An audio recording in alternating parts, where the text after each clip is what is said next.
저는 최석호라고 합니다.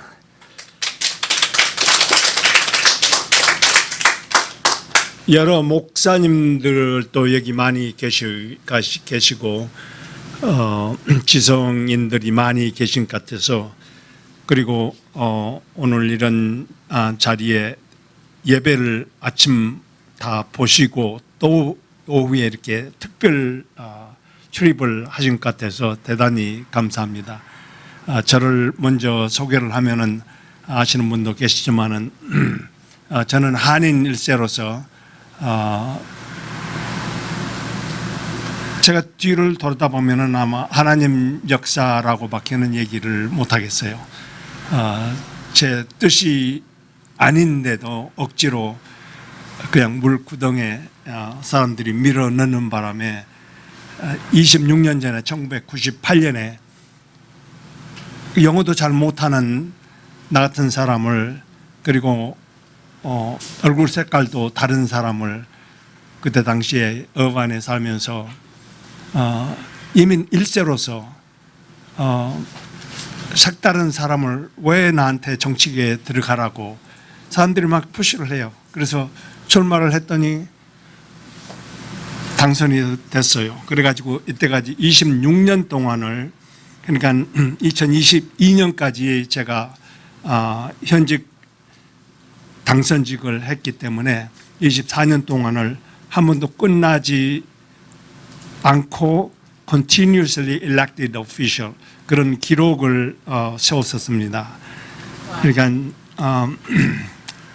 2022년에 그러니까 지역구 편성이 새로 되었고 인구조사가 2020년에 있어가지고 그 지역구가 완전히 바뀌는 바람에 저는 공화당으로서 저희 지역구가 아주 불리하게 돼가지고 제가 사원에 근무하던 제 3선으로 3선까지 6년을 근무를 했는데 제 4선에 낙방이 됐습니다.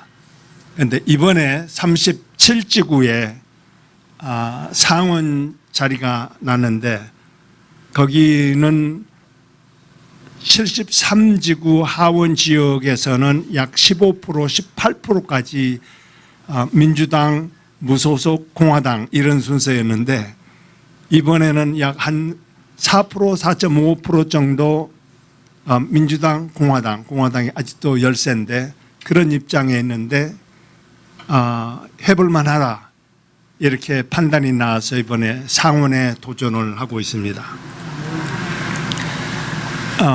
저는 한인 1세로서 미 정치에 출마를 해서 활동을 하고 계시는 영킴도 있고, 거기는 1.5세라고 봐야 될지 모르겠는데 미셸 박 스틸도 있고, 또 정호영 전 가든국의 부시장님도 계시고, 또 국회의 연방 정부에 제일 먼저 출마를 하신 김 국회의원님도 계셔갖고 그분들이 다 1세로서 활동을 했는데 이제는 1.5세, 2세들이 많이 출마를 하고 당선이 돼서 활동을 하고 있기 때문에 그 희소 가치가 떨어져 가지고 1998년에 제가 처음에 어바인의 스쿨보드, 그러니까 교육위원회에 당선됐는데도 아침에 당선됐다는 소식이 오니까 그냥 꽃다발들이 수두룩하게 있고 인터뷰를 하겠다는 사람들이 막 쫓아오고 했는데 6년 전에 하원에 당선됐는데도 꽃다발도 하나도 없고 인터뷰하는 사람도 하나도 없고 전부 연방정부의 국회에 출마하고 당선된 사람들 거기에 쫓아가더라고요. 그만큼 희소 가치가 떨어진 그런 상태에 있어요. 그리고 오렌지 카운티가 굉장히 전에는 공화당의 아성이었는데 레드 커튼이라고 할 정도로, 왜냐하면 공화당이 빨간색을 상징을 하고 민주당은 파란색을 상징을 하고 그렇잖아요. 그래서 그 별명이 레드 커튼 이라는 그런 별명했는데 그게 한 5, 6년 전에 무너졌어요. 똑같이 되다가 이제는 민주당이 앞선 유권자 등록수로서 그런 입장에 있는데, 이번에 제 37지구에 제가 출마를 해야만 될 이유가 한 두세 가지가 돼요.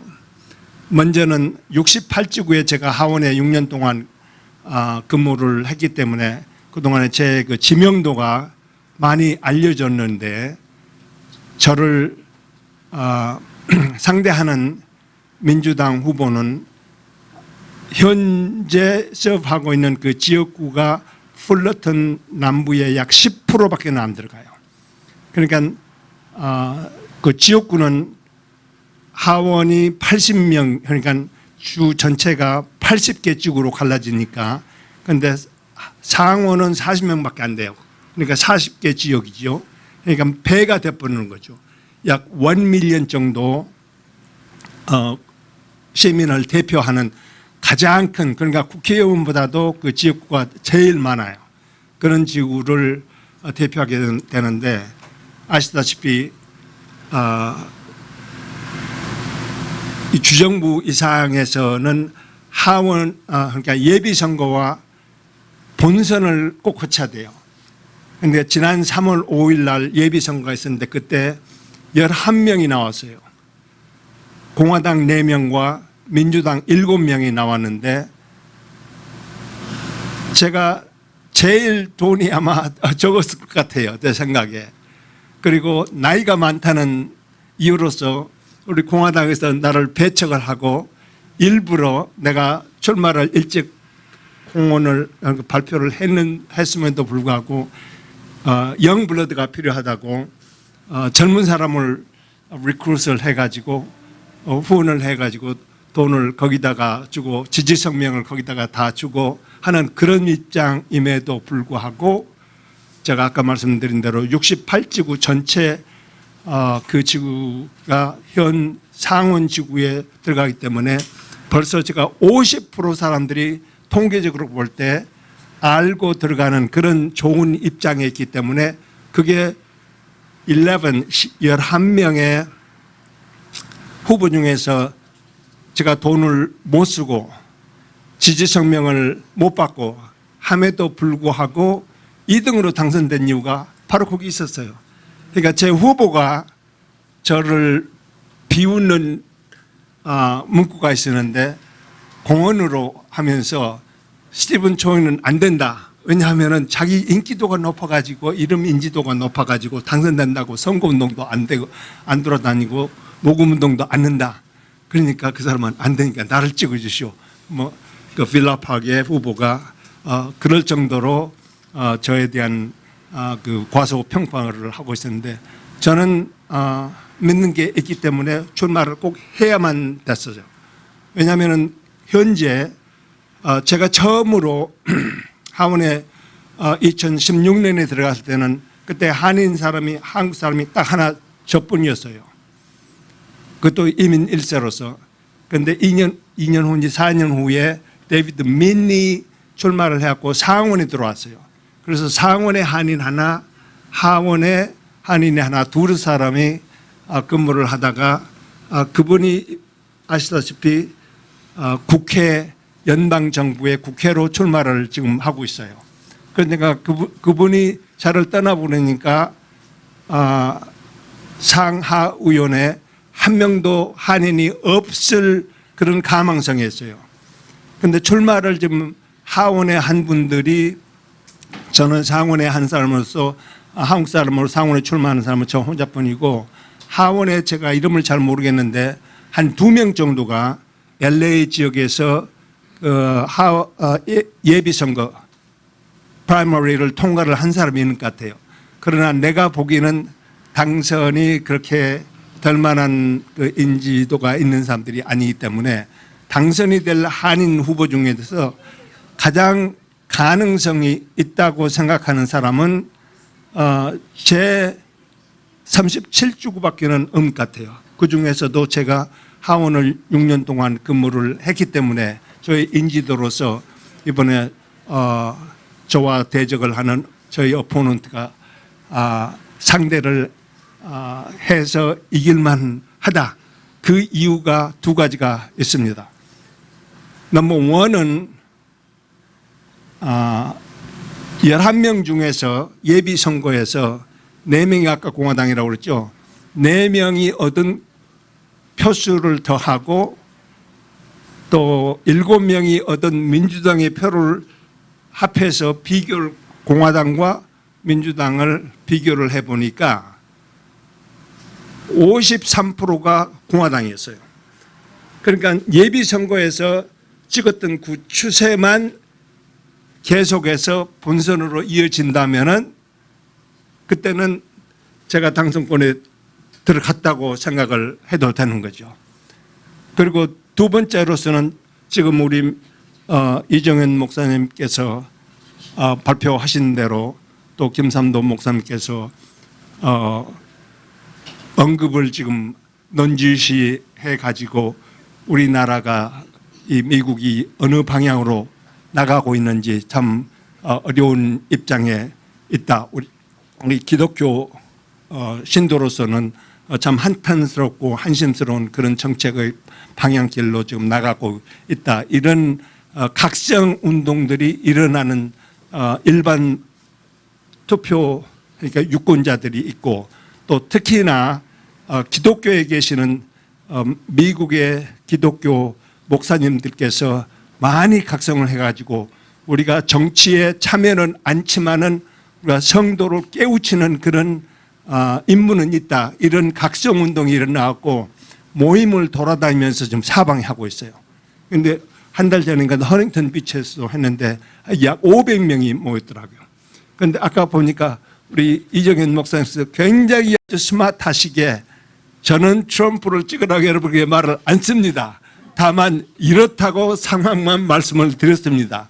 찍는 건 여러분이 결정하셔야 됩니다. 이렇게 말씀을 하셨거든요. 전혀 법에 위축되는 게 아니에요.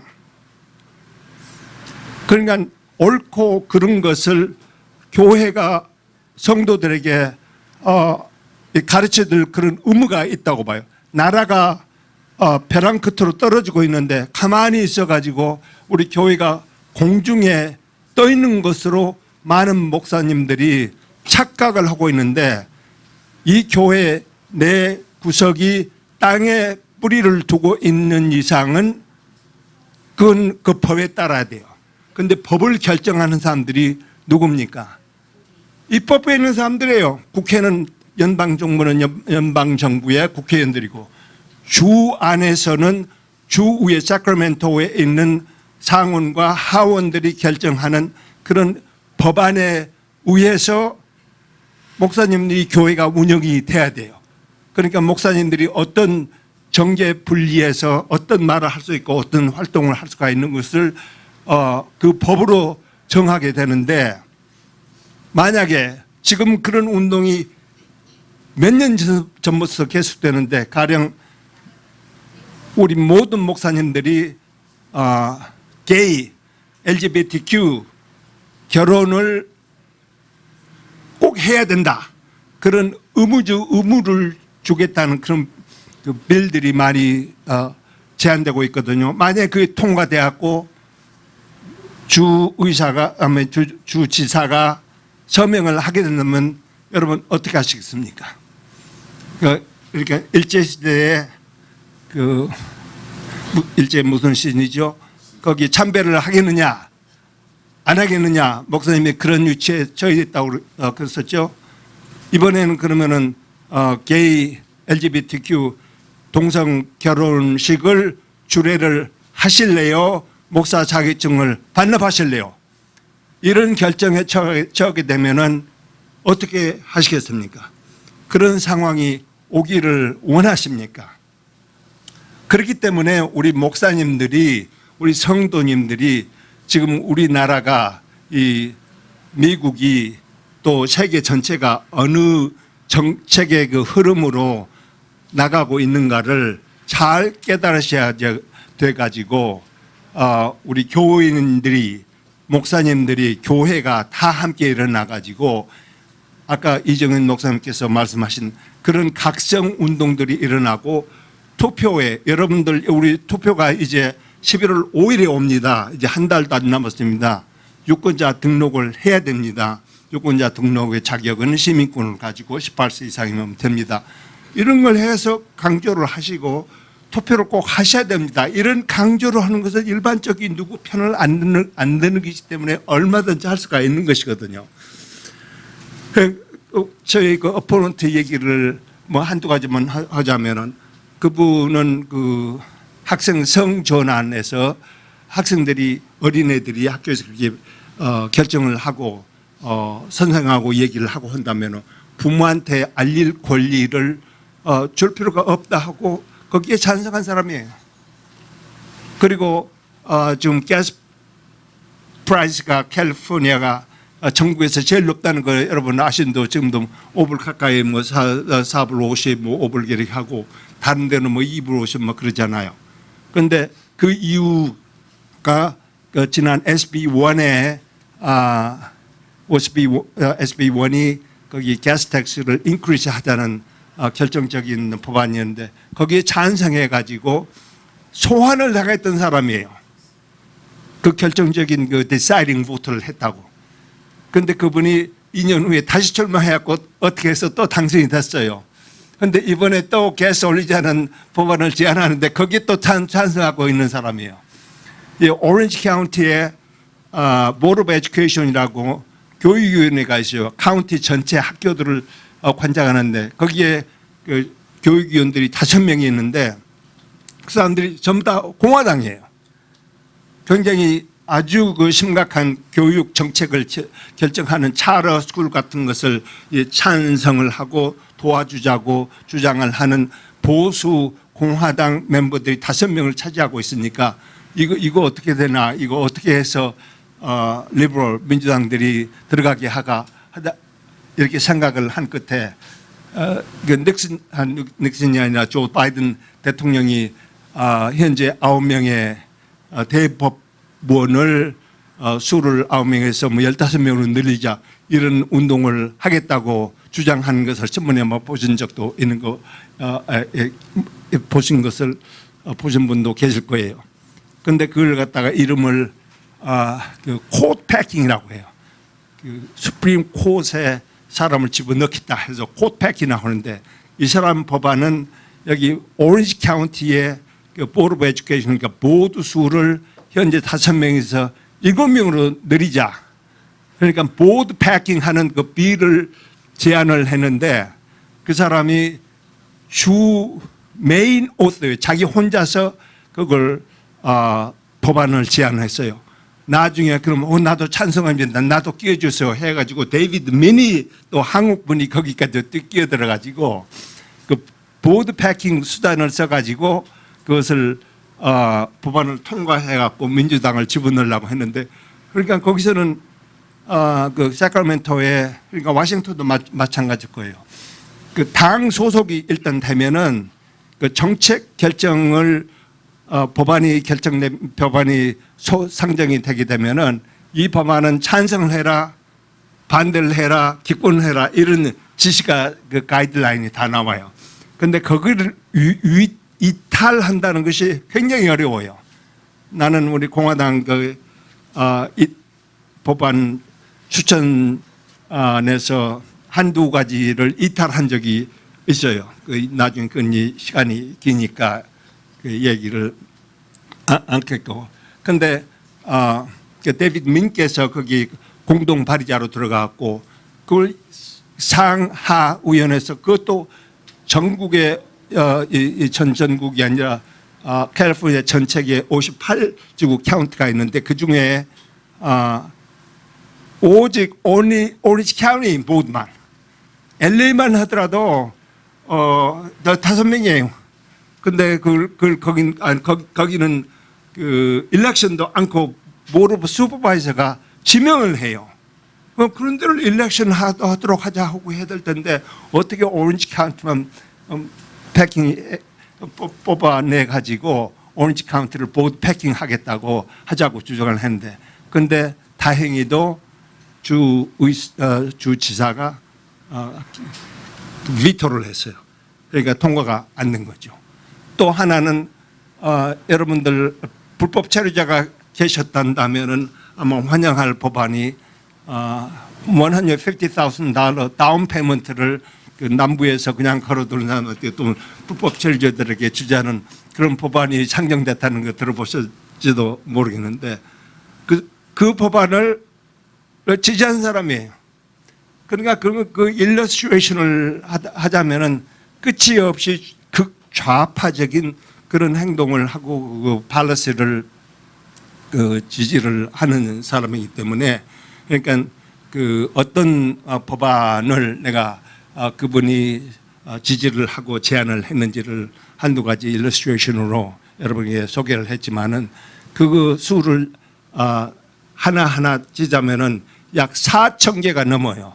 1년에 4,000개 이상의 법안들이 빌이라고 그래요. 빌들이 상정이 돼요.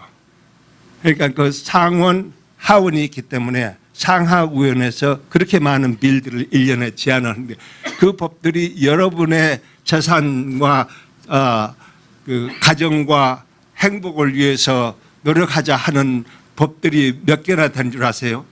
굉장히 극소수예요. 대부분은 보면은 크리미널 그러니까 범죄자들을 이 감옥에 있는 사람들을 일찍 내보내자.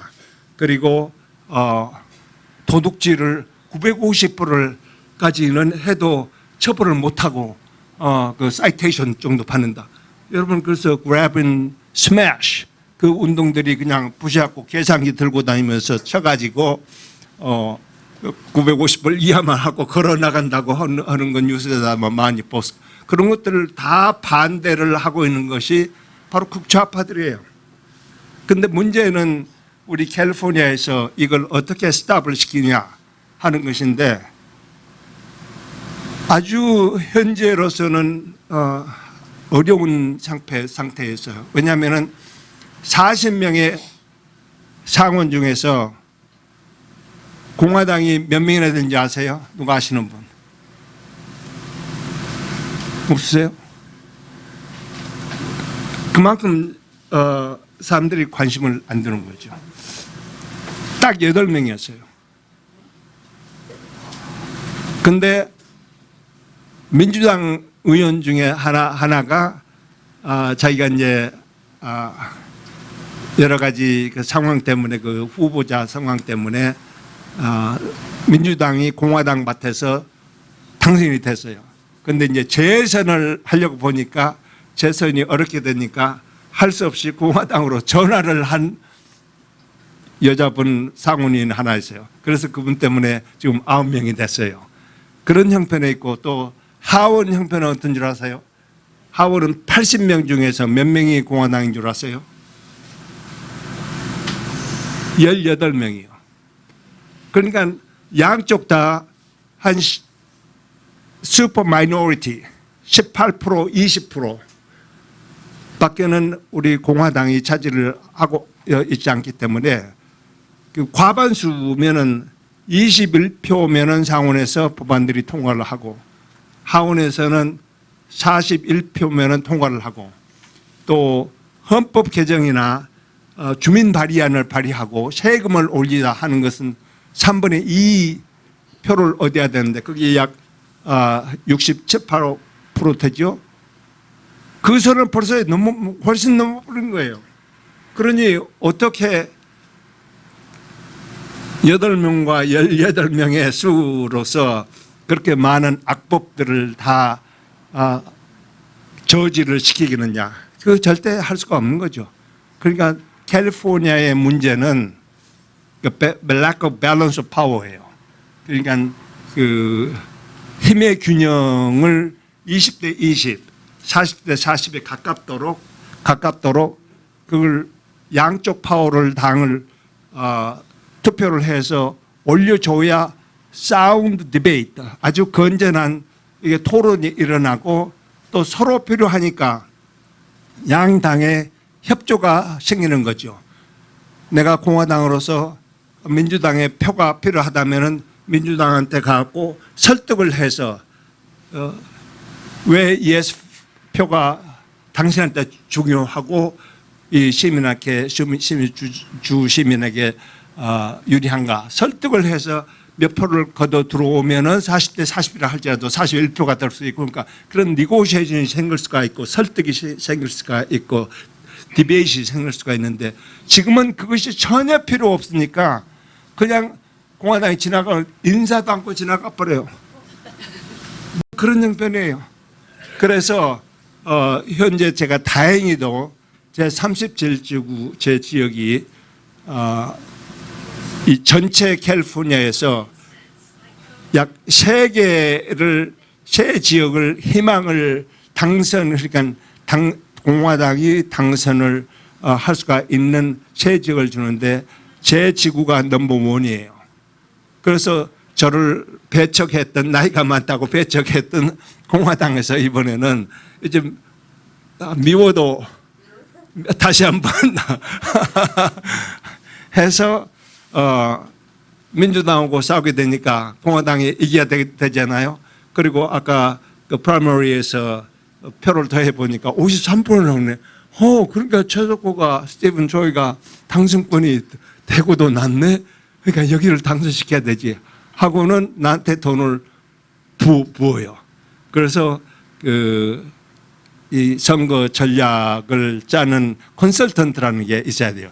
그 전체 그 전략가를 하이를 해야 되고 또 그다음에 이 선거 지역구에서 뛰어야 되는 그 캠페인 매니저가 있어야 되는데 모르긴 몰라도 양쪽 다 최소 한 달에 한 5,000불은 줘야 돼요. 그런데 그걸 두 사람을 다 자기들이 하이를 해가지고 나한테 어사인을 했어요. 그러니까 그것만 하더라도 한 달에 10,000불씩 세이브를 하고 있는 편이죠. 그런데 난 나를 위해서 그 돈을 많이 못 쓰고 있어요. 왜냐하면은 전부 지금 80대 20으로서 그 슈퍼 머저리티 정권을 잡고 있는 당이 민주당이다 보니까 그 큰 회사들이 하여한 로비스트들이 있거든요. 사크라멘토에 잔뜩 우들구들한데 그 사람들이 정책 돈을 그러니까 주면서 이렇게 선거 자금을 주면서 표를 사다시피 이렇게 하고 하는데 민주당한테 막 민주당들이 다 그걸 패스할 수 있는 어떤 비를 통과할 수 있는 그 수를 갖고 있기 때문에 그 사람들이 다 찬성을 자기들한테 유리한 법안이란다면은 하기 위해서 거기다 선거 자금을 많이 주거든요. 그렇게 하고 하니까 우리는 공화당으로서 당선될 희망이 적고 그 사람은 저쪽은 민주당이 돼가지고 민주당 현직 의원으로서는 언제든지 평균적으로 30%를 현직 의원이 그 이점을 갖고 그 30% advantage죠. 그걸 갖고 난 그렇게 현직 의원이 아는 사람하고 대적을 하기 때문에 그 사람 현직 의원들이 민주당이기 때문에 그 사람들이 재당선될 희망이 많다고 거기다 인베스트를 해요.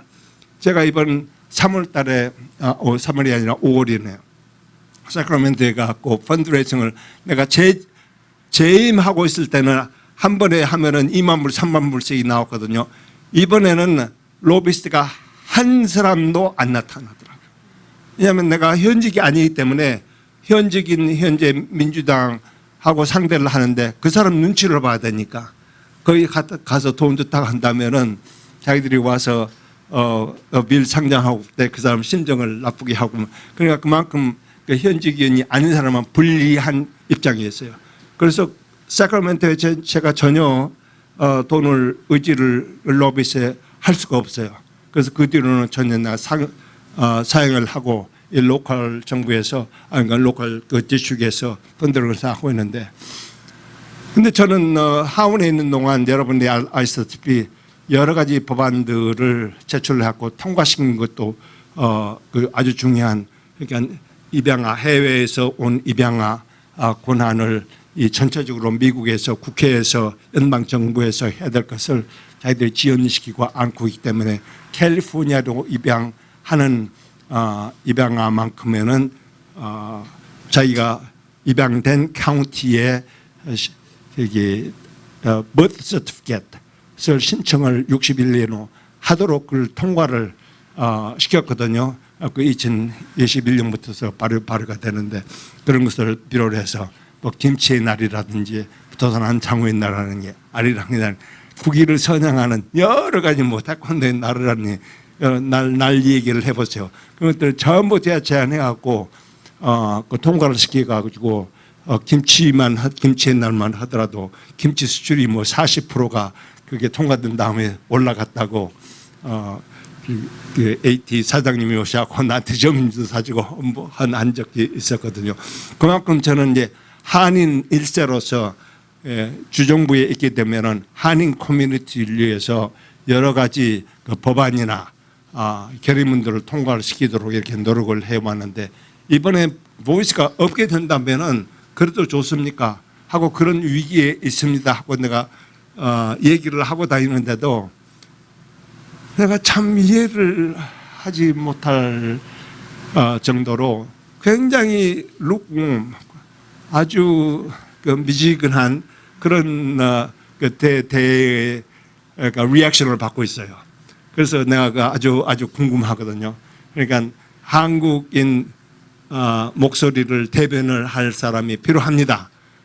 이걸 내가 강조를 하고 한국 분들에게는 그렇게 하고 있는데 우리 오렌지 카운티가 이렇게 모여서 뜨겁게 관심을 두시고 각성운동을 깨우쳐 주시게 하고 또 상원에 출마하는 제가 출마한다는 것을 여러분께 알릴 수 있는 기회를 주시고 해서 대단히 감사하고 여러분들의 많은 후원을 부탁합니다. 감사합니다.